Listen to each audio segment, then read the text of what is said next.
राजस्थान के जोधपुर में एक पानी की टंकी पर चढ़ी लड़की लगातार इंसाफ की गुहार लगा रही थी। ऊपर चढ़ के कह रही थी, मुझे इंसाफ चाहिए, लेकिन नीचे भीड़ तमाशबीन बनी रही। पुलिस को सूचना दी जाती है। लगभग 4 से 4.5 घंटे तक कड़ी धूप में, लगभग 50 डिग्री सेल्सियस धूप में लड़की वहां पर तड़प रही थी। वो अपनी डिमांड कर रही थी।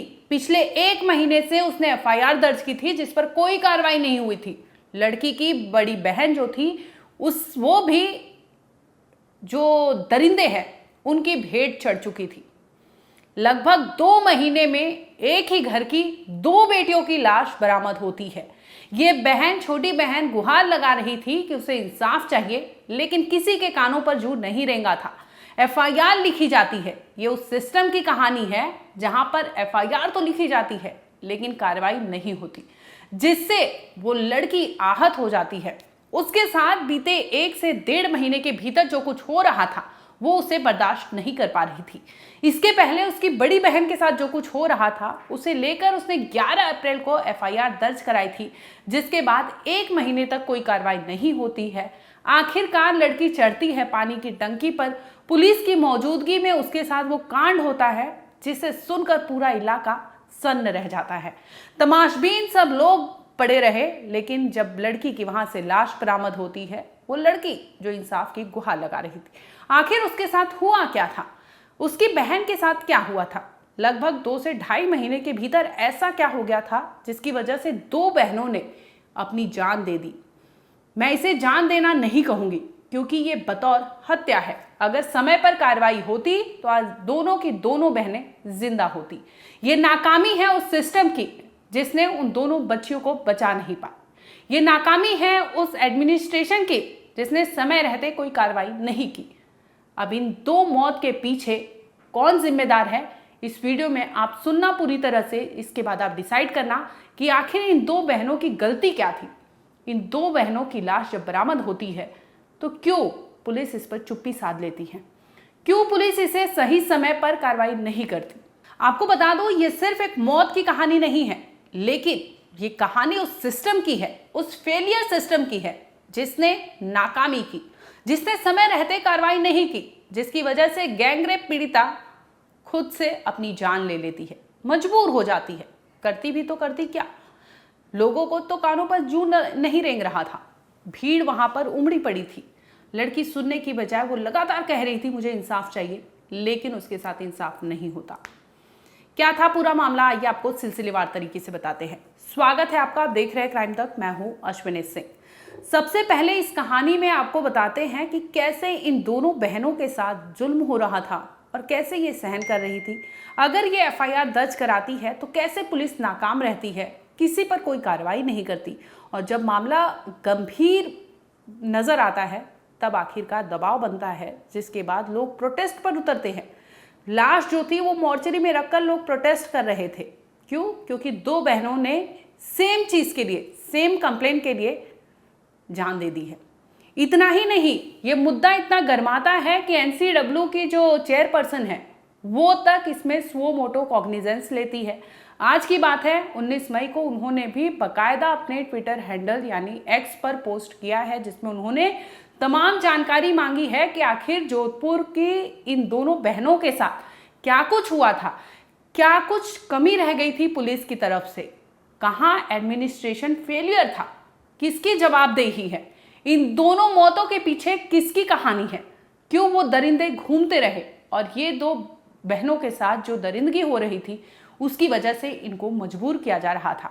आखिरकार तड़प कर वो लोग अपनी जान दे देती है। दरअसल 20 मार्च की बात है, जब बड़ी बहन ने जान दे दी थी। कहानी यूँ था कि उसका एक वीडियो बना लिया गया था, जिससे लेकर एक शख्स था, वो उसे लगातार ब्लैकमेल करता था। अब ब्लैकमेल इस कदर करता था कि उसे होटल हो, घर हो या फिर कोई भी आइसोलेटेड प्लेस हो, वहाँ पर बुलाया जाता था और उसके साथ दरिंदगी किया जाता था। उसने जब अति हो गई तो इसकी शिकायत की, क्योंकि वो सिर्फ और सिर्फ एक शख्स नहीं करता था, झुंड में अब चीज़ें होने लगी थी, उसके साथ गलत हो रहा था। यानी जो दरिंदे थे गलत काम उस लड़की के साथ करते थे, जिसे थक हार कर उसने पुलिस में शिकायत दी थी, ऐसा परिवार का कहना है। उन्होंने कहा था कि उनकी जो लड़की है उनके साथ गैंगरेप हो रहा था, उसे ब्लैकमेलिंग की जा रही थी, हैरेसमेंट किया जा रहा था, मेंटली और फिजिकली टॉर्चर किया जा रहा था। इसके बावजूद जब एफआईआर दर्ज कराई जाती है, पुलिस में शिकायत दी जाती है, तो कोई भी कार्रवाई नहीं होती, जिससे तंग आकर, क्योंकि ये लोग लगातार उस वीडियो जो था वो कहते थे कि हम वायरल कर देंगे, सोशल मीडिया पर पोस्ट कर देंगे, जिससे आहत होकर बड़ी बहन ने 20 मार्च को अपनी जान दे दी थी। 21 मार्च को रिपोर्ट दर्ज कराई जाती है, सिर्फ और सिर्फ जो मौत होती है उनकी बहन की, उसके खिलाफ। अब बड़ी जो छोटी बहन है वो 11 अप्रैल को, क्योंकि घर में अगर ऐसी कुछ चीज़ें होती है तो वो डिस्टर्ब हो गए थे, 11 अप्रैल को छोटी बहन पहुंचती है और 8 लोगों के खिलाफ मुकदमा दर्ज कराती है, जिसमें वो कहती है कि इन सभी ने गैंगरेप किया है, क्रिमिनल इंटिमिडेशन दिया है, इसके साथ ही ब्लैकमेलिंग कर रहे थे। तरह तरह के उसने आरोप लगाए। इस पर पुलिस ने कोई कार्रवाई नहीं की। 11 अप्रैल से 15 मई बीत जाता है। बड़ी बहन के साथ जो कुछ हो रहा था, सेम चीज़ें अब छोटी बहन के साथ हो रहा था। जब बड़ी बहन उसकी नहीं रहती, अब उसका वीडियो क्लिप जो है उसकी छोटी बहन को दिखाया जाता है कि अगर हम जैसा कह रहे हैं तुम वैसा नहीं करोगी तो तुम्हारे साथ हम वही करेंगे जो तुम्हारी बहन के साथ किया था। डर जाती है, सिहर जाती है, 1-2 बार मना करती है, लेकिन लगातार उसे फॉलो किया जाता है और इसके बाद सेम रवैया उसकी छोटी बहन के साथ भी किया जा रहा था। लड़की शिकायत दर्ज करा देती है, एफआईआर में बाकायदा ये तमाम चीज़ें कहती है, लेकिन पुलिस की ओर से कोई भी एक्शन नहीं लिया जाता, जिसकी वजह से वो 15 मई को पानी की टंकी पर चढ़ती है और वहाँ से कहती है मुझे इंसाफ चाहिए। पूरा गांव, पूरा मोहल्ला वहाँ जुट जाता है, लड़की को बचाने की कोशिश करता है, मनाता है। पुलिस की मौजूदगी होती है, पुलिस भी आ जाती है, उसे क्या कहती है, आश्वासन देती है कि हम एक्शन लेंगे, लेकिन पुलिस को देरी हो चुकी थी, क्योंकि 1 महीने से ज़्यादा का समय बीत चुका था। गैंगरेप पीड़िता अपने लिए न्याय मांग रही थी, अपनी बहन के लिए न्याय मांग रही थी, लेकिन अगर पुलिस समय पर एक्शन लेती तो इसको भी बचाया जा सकता था और उनकी बड़ी बहन को भी बचाया जा सकता था। ऐसा कुछ होता नहीं है। अब 4 घंटे तक लड़की पानी की टंकी पे रही। इसी दरमियान उसने अपने साथ कुछ लाया था जिसे खा लिया और आनंद फानंद में पुलिस जब उसे उतारती है तो पता चलता है उसे हॉस्पिटल ले जाने के बाद कि उसकी मौत हो चुकी है।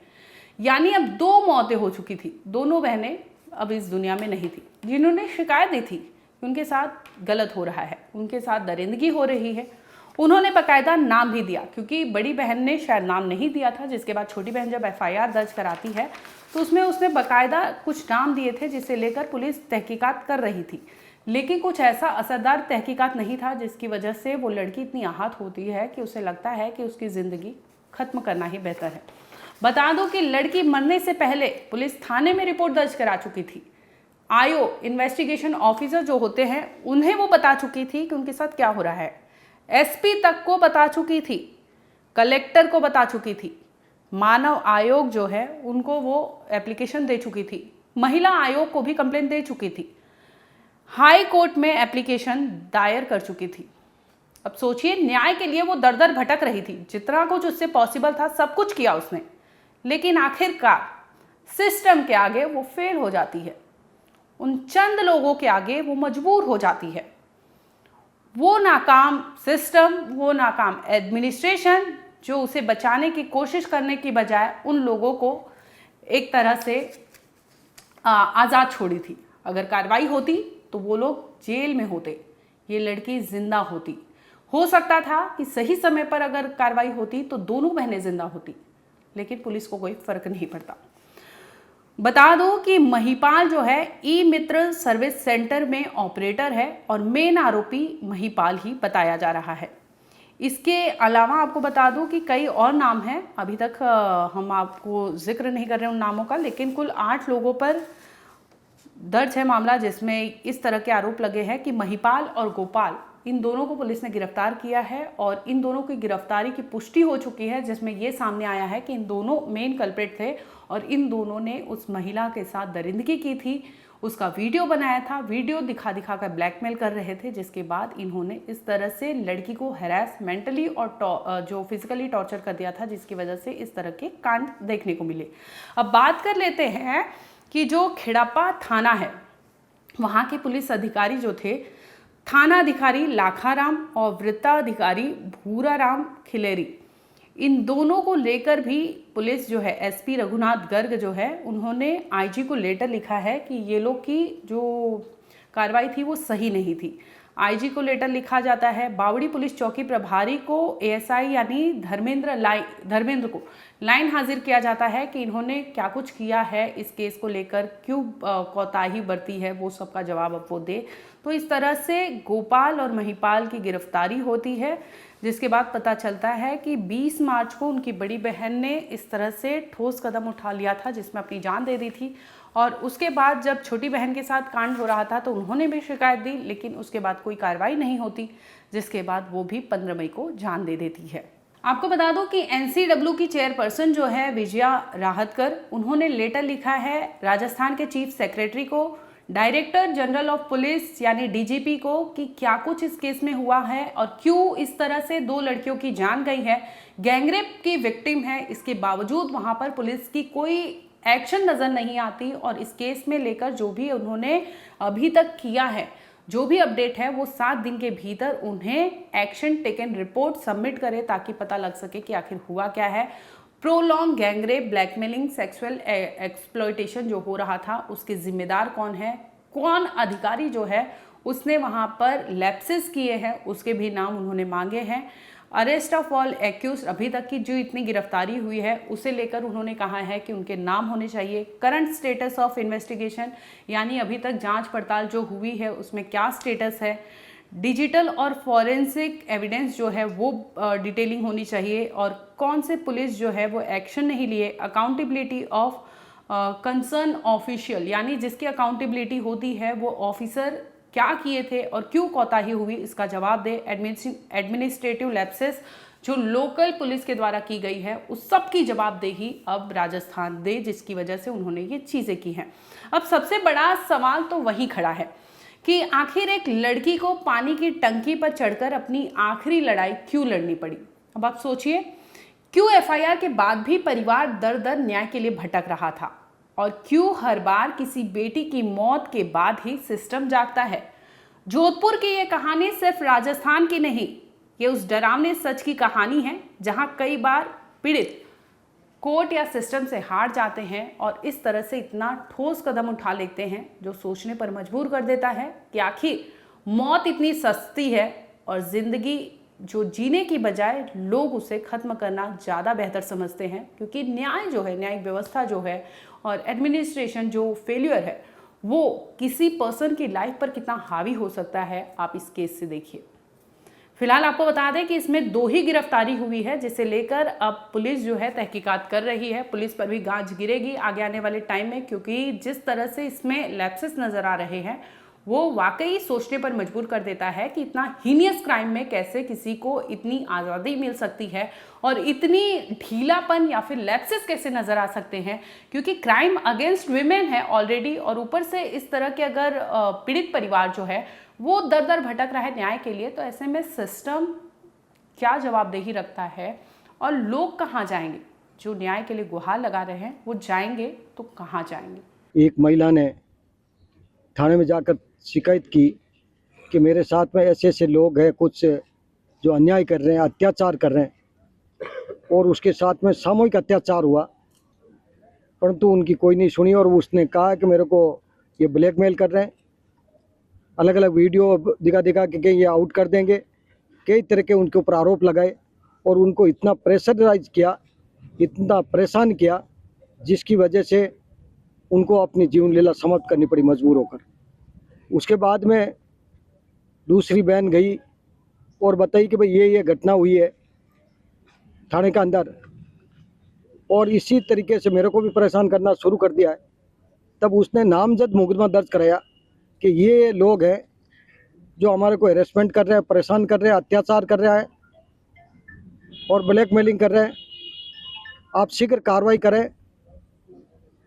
तो मुकदमा दर्ज कराते ही उन लोगों ने उसका पीछा कर लिया और बार बार उनको धमकियां देने लगे कि तुम्हारे परिवार के बच्चों को उठा लेंगे, तुम्हारे को जान से ख़त्म कर देंगे, तुम मुकदमा वापस ले ले।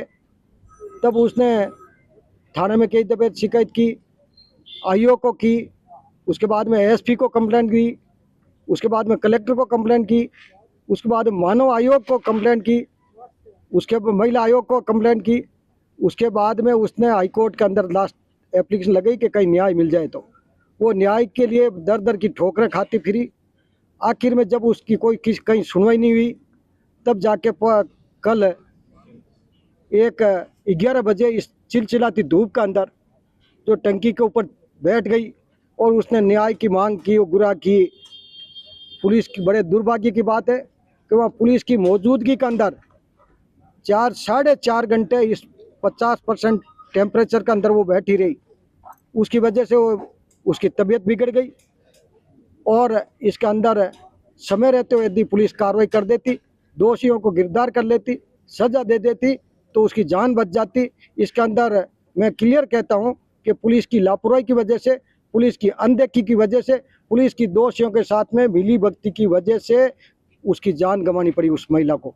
और दो महिलाएं, एक जान चली जाए और दो परिवार खत्म हो गए। उसके बाद में अभी तक कोई एक्शन नहीं, कोई कार्रवाई नहीं, और दोषी खुलेआम घूम रहे हैं और धमकियां देते हैं और परिजनों को भी धमकियां देते हैं, परिवारजनों को अब धमकियां शुरू हो गई।